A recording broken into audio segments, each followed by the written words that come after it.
podcast is powered by Audiohaus Dublin.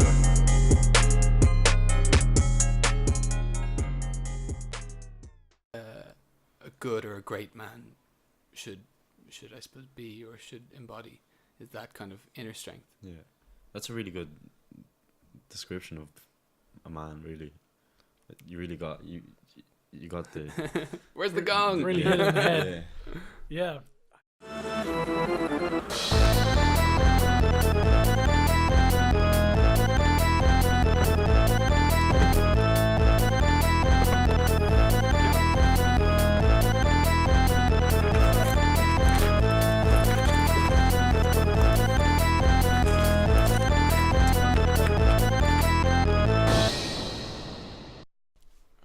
All right, welcome back to Monks in the Trunk podcast. This week we're here with Jack O'Connor from Movember, as you can see by the mustache.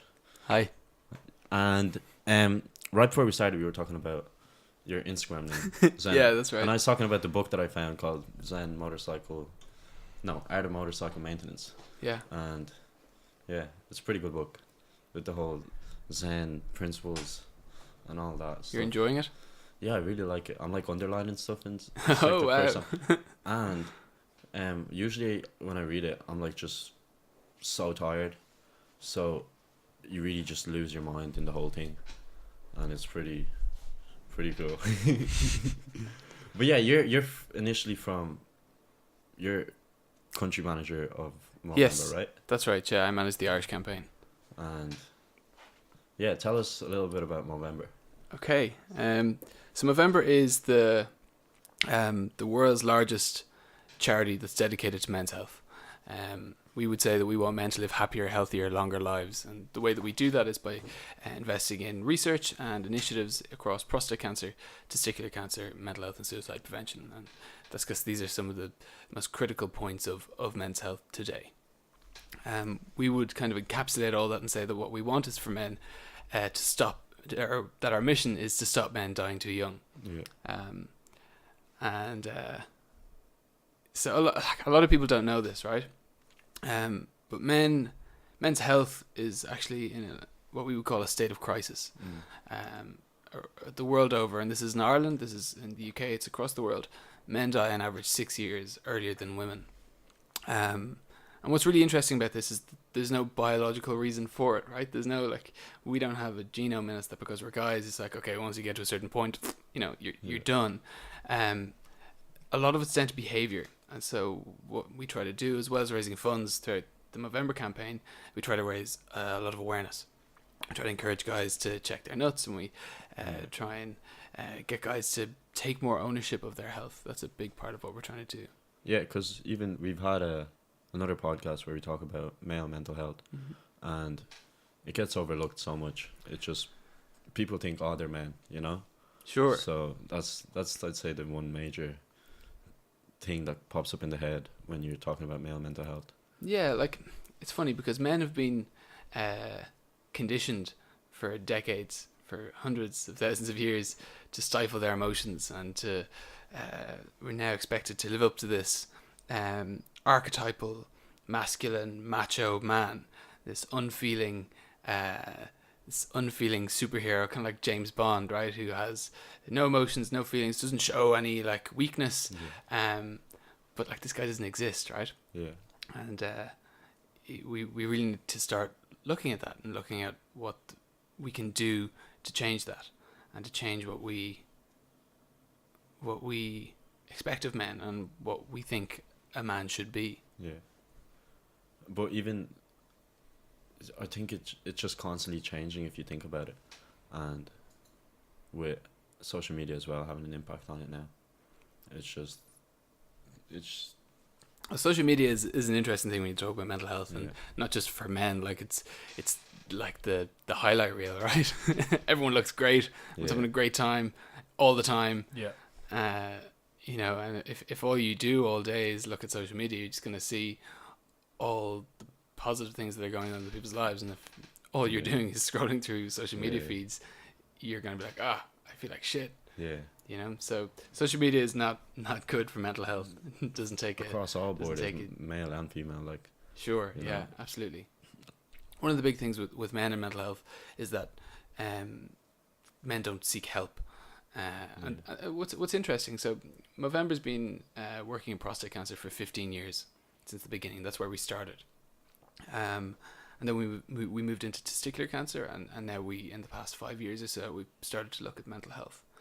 And one of the first things that we noticed when we started working in prostate cancer was that we needed to get guys to actually go to the doctor, right? Because guys weren't doing it. This is what I mean when I say we needed to change behavior. Guys were suffering in silence, is how we'd put it, and they seek help too late. A good example of that is the tip hurler Noel McGrath. Some people might know him. He's a GA All-Star, but he's a testicular cancer survivor. And he said that his left nut was the size of a slither for about 3 months before he actually went to the doctor, right? And this guy has like medical professionals on hand. Like he can get help so easily. And yet was suffering in silence because he was like, oh Jesus, what's that? And like, how many times have we been there? Like, I certainly know I have. And where you just have this no news is good news, and I don't want to go through the rigmarole of going to the doctor. But when it comes to something like cancer, the earlier you can catch that, the earlier you can intervene, the more options you have, and the better chance you have of surviving, but also mitigating some of the pretty nasty side effects that come with those diseases. Yeah, I think there's that whole thing with not wanting to go to the doctor, not wanting to get checked because you're just scared of what you'll hear, you know? Sure, it's called, we would call it, so in the psychology world we would call it help-seeking behavior. And so what was interesting when we started to look at mental health was that it was actually the same issue, and this is tied into that piece of masculinity, right? It was actually that same help-seeking issue. So like if you were to look at the gender split of men and women who seek help at the likes of Samaritans or Pieta House or these kind of critical points, these guys who are doing some incredible work at crisis point for people with mental health issues, it's largely women. It's about 70%, 80% women. But then if you look at the rates of suicide, right, and the gender split there, 8 in 10 suicides in Ireland are men. This is consistent across the world. So what that can, like, and this is the back of an envelope stuff, right? Don't quote me on this.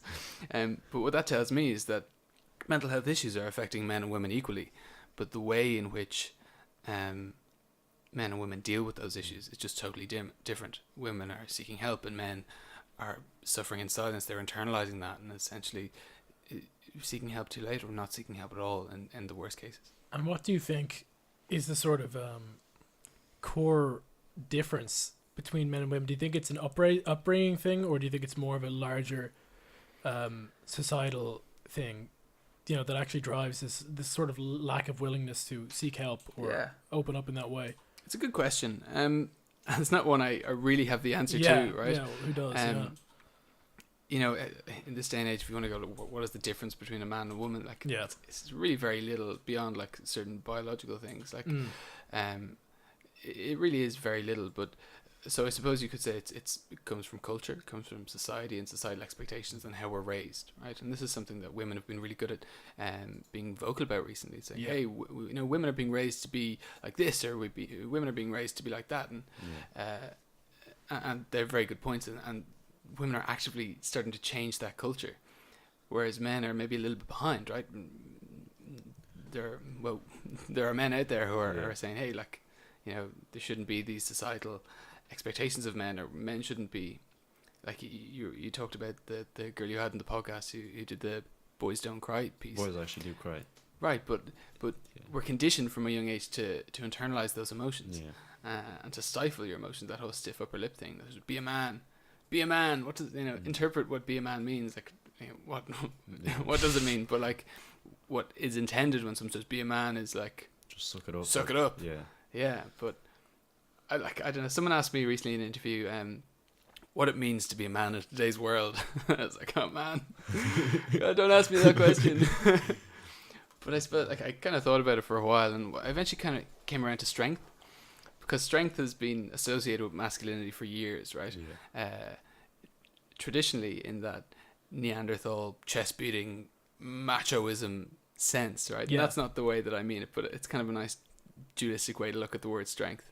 To me, I think having the strength to to stand up for things that are right, and to stand up for yourself, and to seek help when you need to, and to be vulnerable when you need to be, and to have the strength to honestly express and feel your emotions, and to share that. I think that's what real strength is, and for me, I think that's what a good or a great man should I suppose be, or should embody, is that kind of inner strength. Yeah, that's a really good description of a man. Really, you really got you got the where's the gong? Really hit it in the head. Yeah, I think you're dead right there. I mean, like, there's definitely a balance. People use the word strength often, as you said, as like a physical strength, raw power.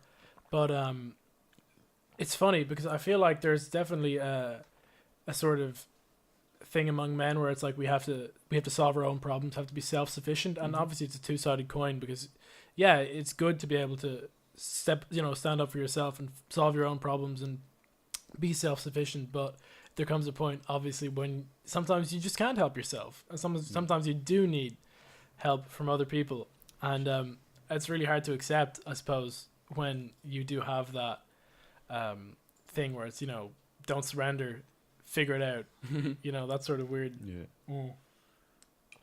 weird mentality. But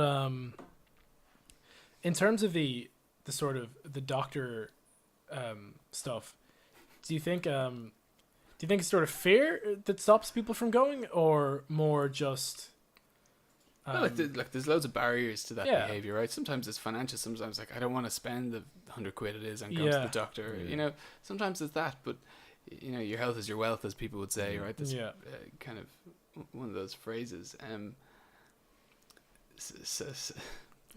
Like there's loads of potential barriers, but I think that whatever it is, what we're really trying to get across is that you've got to overcome it. You've got to go for your regular checkup.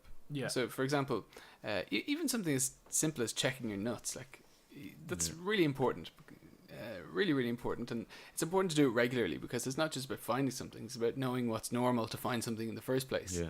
Right. Yeah. If you check your nuts for the first time, and you kind of feel something that kind of might feel a bit weird, and you're like, "Oh crap, is that testicular cancer?"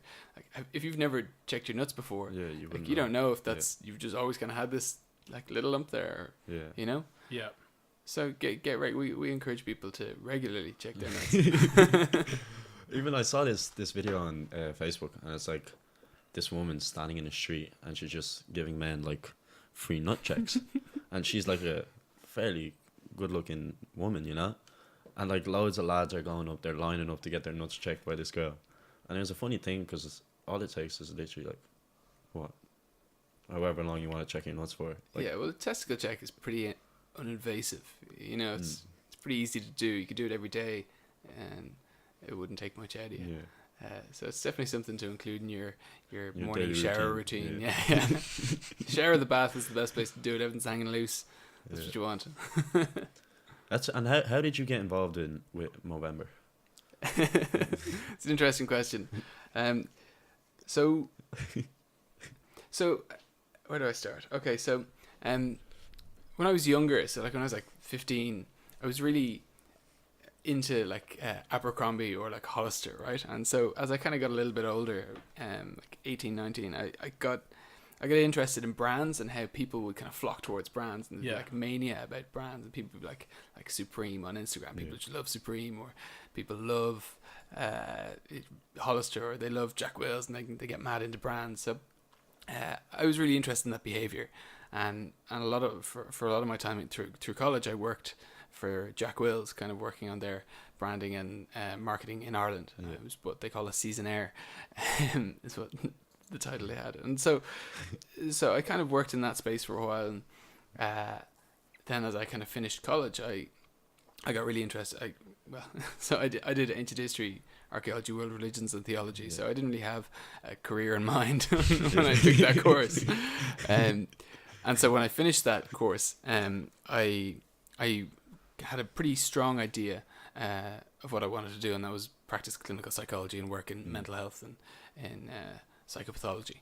So at this point, I I've kind of got a lot of experience with brands and marketing to groups and stuff like that. But I've now got this newfound passion for mental health and wanting to have an impact in the mental health world. And then at this time, the Movember role got shared in my newsfeed on Facebook, and I was like, "Oh, that's interesting," because I'd done Movember, right? I didn't raise that much. I think I raised like €20. Still something like. Right, be part of the solution.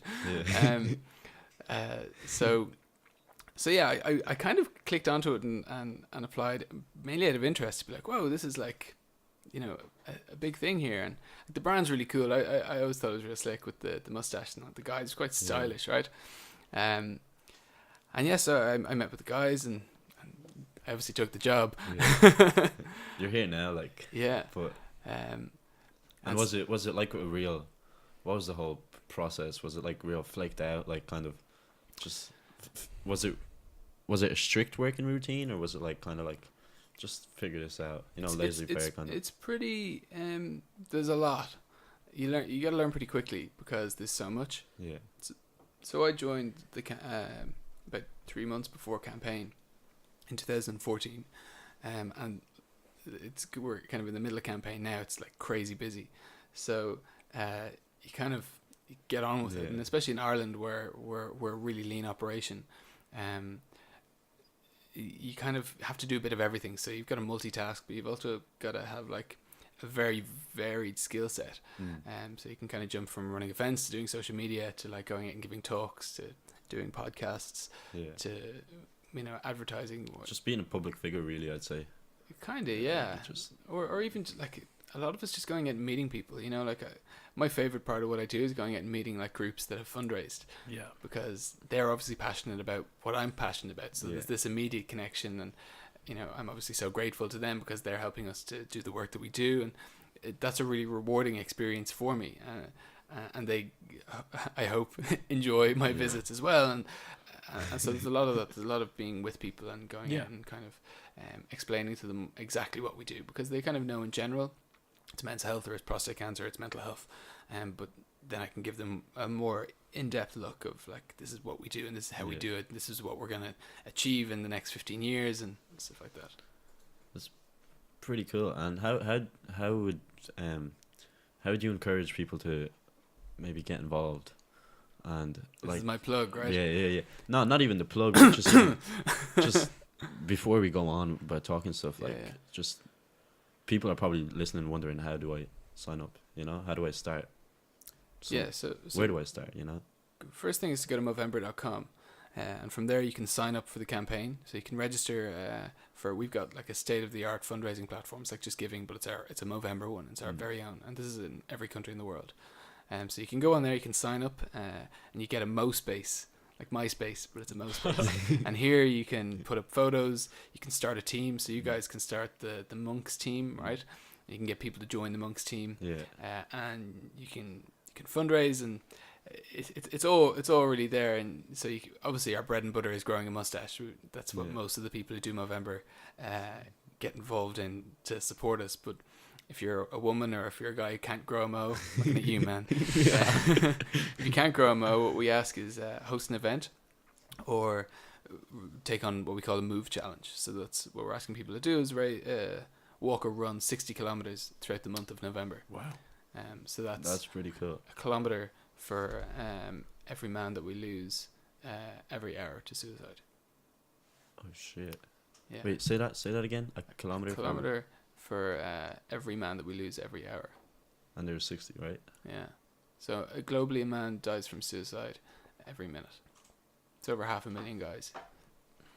That's insane. Scary. Yeah, that's a scary number. And it's cool that you guys are doing this, with the whole... I saw on the Instagram, it's like, grow a mo, save a bro, is it? Yeah, that's one of them, alright. Yeah. I like that one. That's one of my favorites. It's pretty funny. When I saw it, I was like, these guys are onto something.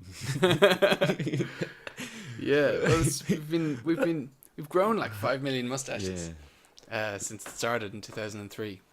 That's insane. And even do a lot of people keep them after the campaign is done? Some people do, yeah. Some people do. I've definitely seen people get attached to their mustache. I got attached to mine. I never thought I would, but I rock a mo pretty much all year round now. That's pretty Nice. That's not compulsory. Just repping the brand. And do you do little like do you do like little meetings during the year for like people doing it, or like group events? Does the organization itself organize events and stuff like that, or is it more sort of leave it in the hands of the people? Yeah, so we've got a launch event on the 28th of October. Yeah. It's gonna be a big one. Oh, the event. Where is it again? It's on in Yukio. Yukio, yeah. Yukio Bar You have Lounge. some good DJs playing that night. Some Ghost Boy. amazing acts. Ghost Yeah. Boy, CC, Bon Mango Voyage, Mathman. amazing Mango Mathman doing the DJ set. Yeah, it's gonna be huge. Yeah. Really looking We'll forward to pop down, I'm sure. it. Yeah. Bring your I wanna friends. pop Use that down. code. Yeah, we got the code. Use the password. But yeah, I encourage people to come down as well. Like, well, they won't hear this. It's gonna be after, but screw it. We can clip it out. Here, we can clip it out. But yeah, you have the launch event, and then We've got Just- events. So we've got so a lot of our events are community based. So like the Fire Brigade, for example, they do an open day every year. They're doing a car wash this year. Nice. There's some guys who are doing a gig in Whelan's on the 8th of November. That's gonna be really good. There's a hike up Lugnaquilla on the 2nd of December. There's loads of quizzes. What else is there? There's Bingo Loco. The guys from Bingo Loco are going to do a Bingo Loco Movember Spesh. The guys are doing one of those tattoo events where you go and you get like a €50 tattoo, and they give that to Movember for like the day. that's pretty there's sweet. loads. Yeah. Wait, there's you get a tattoo, and they pay for your tattoo? No, so you go in, you pay €50 for Oh. your tattoo, right? And then that's They- how they fundraise. They donate That's that then pretty to cool. us, Yeah. which is cool. What date is that? I'm not sure actually. It's on my calendar. I'm trying to picture this big whiteboard I have in my office. Which has all the dates penciled in. But That's cool. You have the a details. good few events coming up. That's and Loads. I was wondering, would a lot of women participate? And Mo maybe- Sisters, yeah, man. The Mo Sisters are a huge part of the campaign. Yeah. Well, like sure, because like Sure, it's- women have like fathers, brothers, boyfriends, husbands, sons. Like we've all got men that we love, that we want Yeah. to live longer and happier and healthier, right? You know, so Everyone can get everyone's involved. got a reason to get Yeah. involved. Everyone. Yeah. Yeah. Everyone. Even the dogs. Like even Woof, your woof. dog can get involved. I don't think I've ever seen it. Actually, that's a lie. So we have a Don't tell me you have a dog with a mustache. no. There probably is somewhere. I guarantee you. But we have an event called the Distinguished Gentleman's Ride, which we've done. It's a motorbike ride that happens all over the world. I think it's something like it's in like 500 cities all on the same day. Guys get dressed up in their dapper gears, like suits and tweed and stuff like that, and they ride motorcycles through this ride, right? And there's this amazing photo of a dog in a sidecar with like a helmet on, and like he's dressed up all dapper. That's the best Movember dog I've ever seen.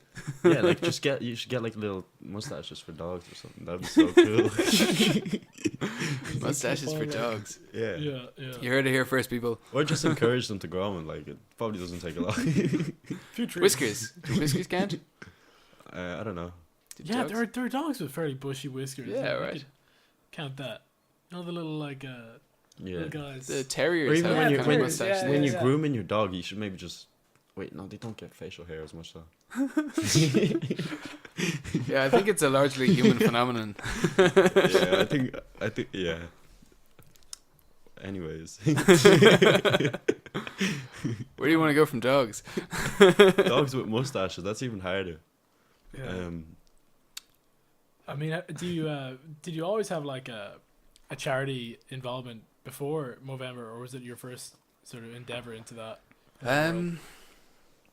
This is my first time working for a charity and like Yeah. officially being involved. I did Movember when I was in college before I worked there. Yeah, the first time I did Movember was in college with my mate Andrew and a few guys. I did some small fundraising things when I was in school. For Stuart's Hospital. Mm. But yeah, no, Movember's been the big kind of thing I've dived on into from a charity point of view. I subscribe to things like World Vision and Concern as well. Yeah. Just because, you know. Yeah, of course. I mean, that's No, I just think it's so cool that you're like doing this stuff for mental health, you know? Like you're putting yourself out there and promoting it, and country manager, right? Country manager, yeah. Yeah. That's We're doing our best. Yeah, that's pretty cool. They got a good country manager, of course. Oh, thank you, man. It means a lot. I'm sure you're doing the most you can. And yeah, any like I can't think of anything. Yeah, have you got any like wacky Movember related stories? Wacky happened stories. throughout the years, yeah. Wacky stories, man. Even you said you were traveling all around Ireland. Yeah. Actually, yeah. So I got an email once, like 3 years ago, from these guys from Limerick. Yeah. Okay, we've just raised some money from Movember. This was in like March, April. It's okay, we raised some money from Movember. When you come down, we'd love to give you a check and do a check presentation, take a photo, and maybe hear a little bit more about Movember. I was like, yeah, sure, sure, I'll come down to Limerick. And I didn't really. They were like, I was like, oh yes. I was like, where is it? And they were like, oh, we doesn't really have an address. Here's the location. Here's the location on maps. And I was like, what? Okay. And I kind of have a quick look, and it's like in the middle of nowhere. I'm like, okay. So I say, okay, I'll be in Limerick on this date. I'll be doing like a tour around the west, and I'll swing by. So, I go to Limerick City. And then I have to get this like bus out to like the middle of nowhere. You know those buses that like the rural buses. I get one home when I go see my folks. Yeah. Out into the middle of nowhere, and it's like the last stop. I'm like, okay. And so I've booked into like this hostel, which is the only place you can stay in. This little town, it's like one street. It's got like a gala, 4 pubs, and that's actually it. That's essentially it. I think there's a post office. No supermarket. Yeah, but the post office is in the gala. It's like attached to it. So this is a really small town. I can't remember for the life of me what it is. I can't remember what it's called. So anyway, I got to my hostel, and I got to the guys. I'm like, hey, can you take me to this place I've got to be out here? And I kind of show him the location. And this dude's like, dude, I've lived here for like 20 years. I've lived here. He was 40. He'd lived there for 20 years and just returned home. He's like, there's nothing out there. Like, this is my town. There ain't much here, and there's nothing out there. And I was like, you're wrong, man. You got to take me here. He's like, look, I can take you out there. And I was like, I got to be out there at like 10 o'clock tonight. And he was like, okay, cool. Like, I'll bring you out there, but there's nothing there. So 10 o'clock, it's like 9:45. He's like, cool, let's go. And he takes me out, and we're driving through like the sticks, and then like there's no street lights. It's totally pitch black. Beyond his headlights, like you can't see anything, and there's no like, you're in the wilderness. It's like being up the Wicklow Mountains, like totally nothing out there. And I was like, wow. And then eventually we kind of come to this kind of crossroads, and there's like 2 houses either side, and he's like, this is where you asked me to take you. And I'm kind of looking around and be like, what? I was like, okay, cool. I bet they're here. And I had a phone number to call. So I was like, cool. Thanks, man. He was like, give me a text when you want me to, come get you. So there's no public transport. There was no taxis in this town. Like this. So he was like, cool, like, give me a shout and I'll come get you whenever. And I was like, cool. It could be quite late. And he was like, all right, yeah, whatever. So anyway, he drives off, and then I'm left, and I can't see a thing. So I've got my phone light, and I kind of make a call. And I'm looking at these 2 houses, and they're looking pretty quiet. And I'm like, I don't want to just rock up to someone's gaff and be like, hey, what's the story? You know where this is?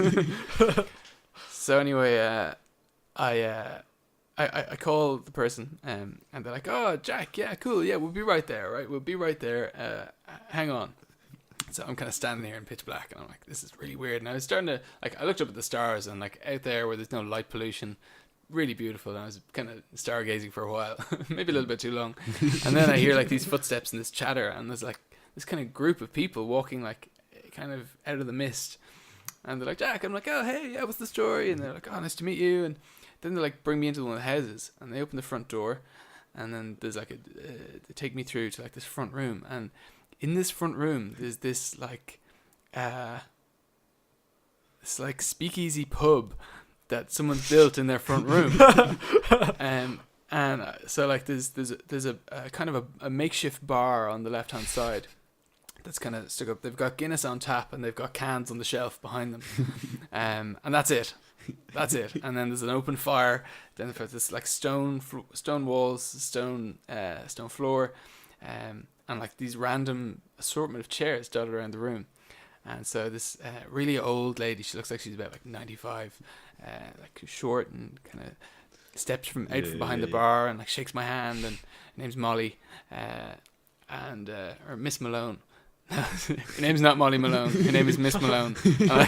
My brain remembered Malone Molly. No, oh wait, so her name is Miss Malone, and so but she owns this like pub in her front room, and it's not like an official pub, but like everyone around there who's like so far from the village that's so far away from everything, they all just walk there every Thursday night. Everyone around just gathers for this like ceremonial like pints in this lady's sitting room, and it was just the most cozy, most Irish and most beautiful thing. And those guys had raised like €4,000 for Movember, and I was like, this is insane. It's incredible. You know, and like to think how far Movember has come and how the corners that it reaches into is just amazing. That's that's a cool story, man. Yeah, that's great. I wasn't expecting that at all. That's a great That's story. incredible. Wow. Yeah, it's like in the middle of, it reaches like the middle of nowhere in Limerick. Like, Yeah, exactly. almost. Yeah, It's beyond civilization. and it started in Australia. Yeah. It's actually it's a weird story how Movember started. Go on. So most charities start because there's like one individual who like is really passionate about something, and they start an event to raise money for that something, and then that event is really successful, and they eventually build a foundation around that event and start doing other things. And that's not really what happened in November. And like there's a TED talk where Adam Garone talks about this. He tells the story of how Movember started. He'll tell it much better than I can, but He's the founder, right? he's one of the founders. Yeah. So there were four mates. The four mates having a pint on a Thursday afternoon in suburban Melbourne in this place called Fitzroy. And for whatever reason, the conversation turns to 70s fashion and how everything comes back. Right, everything comes back into style. And you can see it now. People are starting to wear like 90s tracksuits. And We had a podcast with this guy called Max Trigo, and he said, before you know it, Mohawks are gonna be back. Like, sure. yeah, One day. Yeah. One day. Hopefully not soon. But one day. Like, it just all comes back around. Yeah. But that's what, with the 70s, there was the mustache, was it? Yeah, so these guys are like, you know, what hasn't come back yet? Now, this is 2003, right? So everyone's clean shaven. People don't really have beards. No one has a mustache, like maybe one or two old boys. But mustaches are like bona fide creepy. Like, that is just, whoa. But these guys remember like growing up, listen to Frank Zappa. Like, Frank Zappa has a killer mustache. Jimi Hendrix, Freddie Mercury. They watched movies with Tom Selleck, you know. Not really, but They had though, right? Yeah. Magnum PI, come on. And so, and there was like loads of sports stars as well, I believe, in Australia. Like loads of the cricketers had really cool mugs when they were growing up. But so they were like, "Whoa, we can't lose the mustache. We got to bring it back." So these guys, so that day ended with a competition to bring back the mustache. And the first year, 30 of their mates did it. I think one of them sent an email around to the guys, being like, "Are you man enough to be my man?" And detailed how that it was his birthday at the end of November, and they were going to grow mustaches until his birthday, have a big party at the end, and see who had the best and, of course, the worst mustache. So 30 guys said, yeah, I'm in, I'm going to do it. They didn't know anything about men's health or to do any fundraising. But I think they dressed up as nuns. You guys would get on well with them. Yeah, I see a common thread here. But they dressed up as nuns. They had their mustaches. They had a lot of fun. They did that for like another 2 years. And so at this time, around 2004, 2005, the breast cancer movement in Australia was really taking off. Women were being really, really vocal about, you know, getting their breast checked, knowing their family history, and just really taking ownership of their health and be like, yo, this is a major problem. We need to do something about it. And we, you know, it's up to us to instigate that change. And so as far as these guys who were growing mustaches were concerned, there was no male equivalent. They'd never heard of prostate cancer, right? And Trav, one of the guys, saw an ad for prostate cancer on TV at like 3 a.m. One of those, like, you know, ad roll channels Yeah. that they had in the early 2000s. Yeah. And he saw an ad for prostate cancer, and one of the first things that caught his attention was the DRE, which is the digital rectal examination, where they insert a finger and start to feel around, and so that caught his attention. But what he then noticed was that the stats that he was seeing on this ad were as bad, if not worse, than the stats he was hearing about, his the women around him with breast cancer. He was like, wow, I can't believe that there's something that's as prevalent, if not more prevalent, as these awful side effects. And he just couldn't believe it. So he went back to the guys. He was like, whoa, there's this thing, it's called prostate cancer, it's in your ass, and like, whoa, it's this we gotta do something. Like, I've never heard of it. He was like, have you heard of it? None of the guys had heard of it, which would kind of give you like an idea of where like awareness for men's health issues were at that time, right? Like totally just under the table. 2003, right? Or that's when I started. So this is probably around 2004, 2005. So it was kind of coming up to the time where they were growing mustaches, which at this point had become an annual thing. And they were like, let's try raise some money this year. Let's pair the two. Let's pair it together and let's see if we can raise some money for prostate cancer. So they did, and I think they raised 20,000 Australian dollars, and that got matched. So they had a total pot of 40,000 Australian dollars. Wow. And they donated that to the Prostate Cancer Foundation of Australia. And to give you an idea of where prostate cancer research was at that time, that was the single largest donation that they'd ever received. Whoa. You think about like the research landscape, where like how expensive it would be to fund a nurse for the year, or to fund 10 years of research into prostate cancer. Like, that's not going to cut it, right? That's insane. The biggest donation, right? Yeah, at that time. So anyway, Adam, who gave the TED talk, he was really inspired by this. He's like, this is amazing, this is a great idea. Mustaches, men's health, prostate cancer, we're going to change the world. And he was really, really excited, and he contacted the Prostate Cancer Foundation of Australia. And he said, look, I've got this idea. We're going to grow mustaches all over the world. We're going to raise money. We're going to cure prostate cancer. We're going to change the face of men's health. And so the head of the Prostate Cancer Foundation of Australia said, Adam, I love your enthusiasm, but we're a hyper-conservative organisation and we want nothing to do with your mustaches. However, if you do happen to raise any money, we'll gladly take it. So I was like, okay. And so he kept going, obviously, right? And he kept growing the mustaches, kept fundraising, and eventually the campaign raised, moved to Sydney, then out of Melbourne, and moved to different cities, and they got corporate sponsorship, and they just really strategic about it. They really, took the gloves off and got down and dirty and were like, we're going to do something with this. Guns blazing. Yeah. And so then they raised 1 million Australian dollars in the phone rings. Who do you think it is? Prostate Cancer Foundation of Australia is like, yeah, let's do this. Let's do this. Here's our logo. Let's partner. Yeah. And so now we're into like about 2007, right?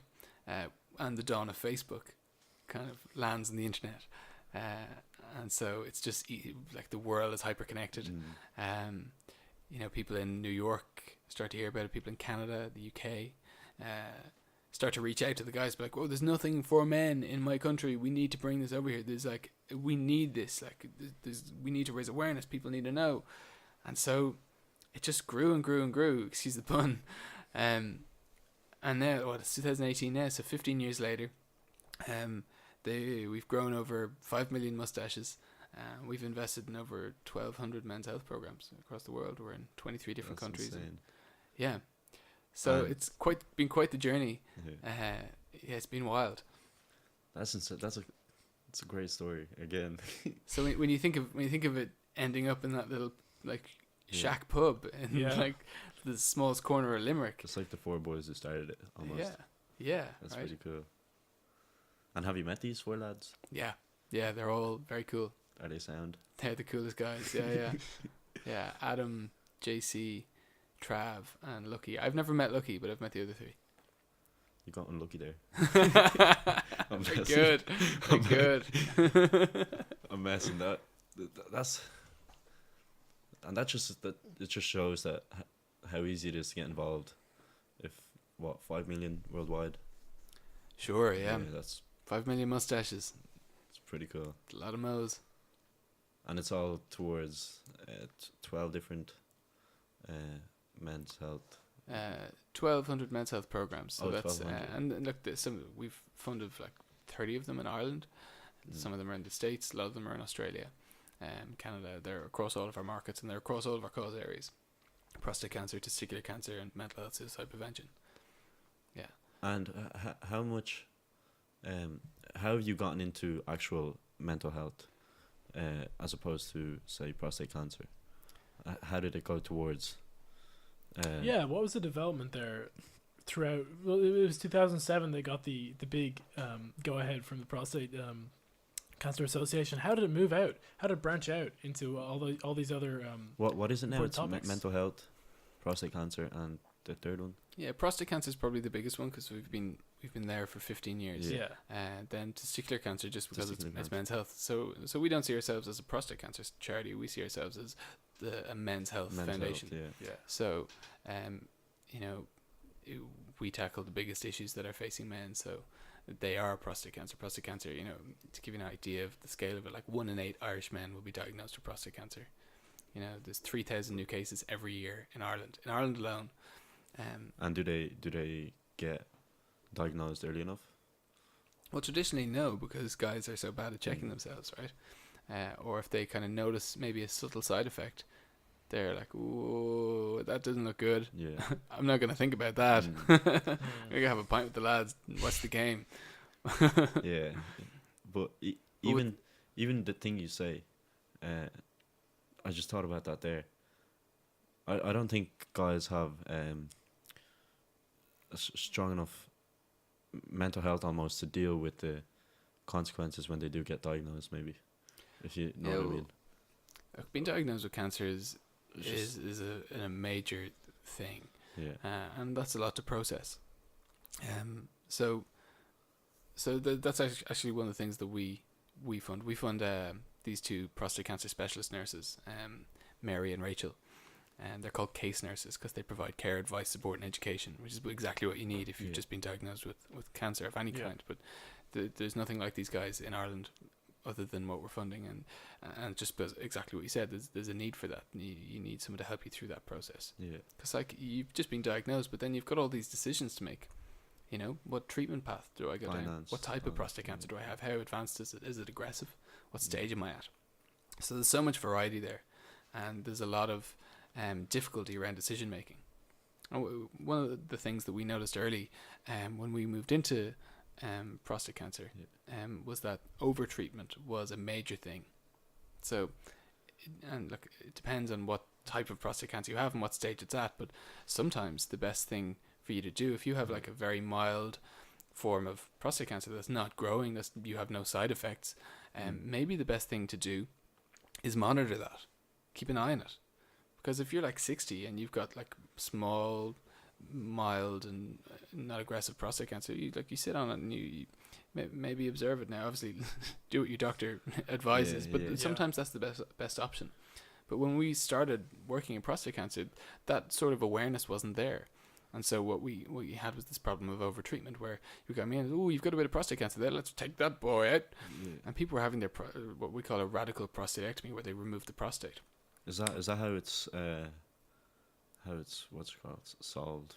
How would That's the most radical treatment. Where you Removing. remove the prostate. But Yeah. you know, if you have your prostate removed and you don't have nerve sparing surgery, the side effects of that are, you know, sexual dysfunction and incontinence. And so even though you've then survived your prostate cancer, you've then got certain mental health issues that you might have to address. Or there's other, if you're in a relationship, you've got to address that. And so these are things that men weren't aware of. So they were going in, they would be diagnosed with prostate cancer. They weren't told all this. They were just being overtreated. So we say knowledge is power. And so we want to provide as much information to men at the point of diagnosis so that they know what they can do. Yeah. And we've actually, something we're really proud of, it's about to launch in the next month or two, called True North. And True North is a digital resource. It's essentially the culmination of 15 years of Movember working in prostate cancer. Yeah. And what True North does, it has collected data from all of our prostate cancer programs around the world. And it's a free resource that anyone can go onto and kind of log in and say, right, I am a man, I'm 55 years old. I've got prostate cancer type A or type 2 stage C, and you can pinpoint exactly where you are on that prostate cancer journey, and you can then be given a data-driven insight report. Say, right, 60% of the people who are in your position, based on our global research, did this, they survived, they had no side effects. 10% did this, and they had these side effects, but they survived. And then 5% did this, and they all died. So we can now alleviate. It's totally groundbreaking. Yeah. And the Movember Foundation is in a unique position to do that because we're a global foundation, right? Because we're a global organization, whereas like the Irish Cancer Society, or who's a great organization, by the way. All these organizations are great, but if you're kind of alone in your country, you can't have that global approach to these issues, and that's you kind can't of have where. that reach and just. But That's such a good idea, though. I feel that would make a big impact on. Yeah, and this model is unlike anything that's really been seen. So we've said, right, anybody, use this for breast cancer, use this for liver cancer, use this for everything. Like, this is how we'll get the best insights about cancer, whatever type. And how would you go about receiving the data? Is it data you've collected, or are you relying on other? So we work with researchers all over the world. I'm not very familiar with the guys in American stuff, but in Ireland we work with a guy called Dr. David Galvin. He's one of the most brilliant minds in prostate cancer in Ireland, but also in the world. We also work with a guy called Bill Watson, who's amazing as well. And so any of these guys who are patient-facing, I know David is, and they're working with patients who've had prostate cancer or who are going through prostate cancer, they have access to their data. And so David runs a program called IPCOR, which we fund, which is the Irish Prostate Cancer Outcomes Registry, which is just that. It's a registry of what different treatment paths people have gone down and what outcomes those treatments have yielded. And that's feeding into this True North piece, and that's happening all over the world. So that's kind of how it works at a local level. Wow. That's incredible. Yeah, it's just very cool. The reassurance of knowing like that other people are considering what you were considering and you were going through. That alone would be something incredibly positive to take from that. Jeez, it's actually giving me like goosebumps and chills and stuff. We funded a program called the Psychosocial Program, which was kind of like a social space for just men who've had prostate cancer. Yeah. So it was kind of a safe place where guys could go and talk about the side effects they were going through, and how that was affecting their lives, how they felt, and opening up, because it's a personal issue, and it's very personal. Especially if you've got some of the side effects we were talking about, like incontinence or sexual dysfunction. Like, that's something that might be difficult to talk about with your wife, or it might be difficult to talk about with your friends who aren't going through it. But if you're in a room with other guys who are going through that, it can be easier to express that. Yeah. Well, thank you so much for coming in and sharing all that knowledge. We're coming up to the 50-minute mark, so we should probably cut it off. But that was great. It was a great chat. Incredible. We're done. Okay, cool. Yeah. Anything else you want to? Yeah, I just want to just say one more time how you get involved and stuff, because I feel like that's probably the hardest part, or even more important than that is just how to get yourself, just check yourself before you wreck yourself, For sure. I suppose the big one for getting involved is go to Movember.com. Yeah. Sign up as a Mo bro or Mo sister. Whether you want to grow a mustache, you want to take on a physical challenge, just go for it. Whatever you want to do, you can do it and put a mustache on it. Yeah. I always say it's the laziest way that you can fundraise. There are people out there running marathons, doing 5Ks, climbing Everest for charity. All we're asking people to do is like not shave their lip. Come on, get on board. It'd be lots of fun, I promise. And then in terms of checking yourself, I suppose the big change that we can encourage people to make is to actually make the cognitive shift to be like, I'm gonna take the step to look after myself. Or if you're a wife or a girlfriend or a daughter, natter and annoy and pester the men in your lives until they do, because we often find that's often that's often what gets people in the doctor's door. But it shouldn't be that way. Like I said, we should reach a point where culturally men are like, I want to take care of myself. Look at it as if you're getting stronger. But you are, and this is, the whole I'm afraid to go to the doctor because no news is good news. Not if you've got cancer growing inside you. No news is oh, I haven't caught this yet. I haven't started to deal with this yet. And, Just you know, ignorance. if you catch prostate cancer early, in the early stages, you've got way more options with what you can do and It's how the you whole can thing with tackle that true north, I'd say. it. Yeah, but True North is great once you've been diagnosed. Yeah. But we need to get people diagnosed early. We need early detection, and this is in testicular cancer too, because the earlier you get these things, and even in mental health, the earlier you start to deal with a mental health issue, the earlier you start to deal with prostate cancer, the more options you will have, the better able you will be to deal with that at that early stage. You leave things too late. You know, if you leave prostate cancer to, like, you know, you've got all these really negative symptoms that you're dealing with. You're like, wow, I should probably go to the doctor. Yeah. I've had all these symptoms for like 8 months. Ooh. That's when, you know, you're going to have minimal options. Like, oh, we need to act fast. We need to do something. Yeah. Same with mental health. If you leave something to fester for a long time, that's when you get to crisis point and you haven't expressed it, and you haven't shared that with anybody. And that's when we start to lose men. That's when people start to die. That's insane. Anyway, I'd say step 1 is check your nuts, like you said. So right after this podcast, if you're still this far, just check your nuts. Absolutely. Yeah. Step 1. Step 2, Movember.com. And check out Jack's Instagram. Yeah. At Zen. Follow me. Zena. Zena_4. Zenna.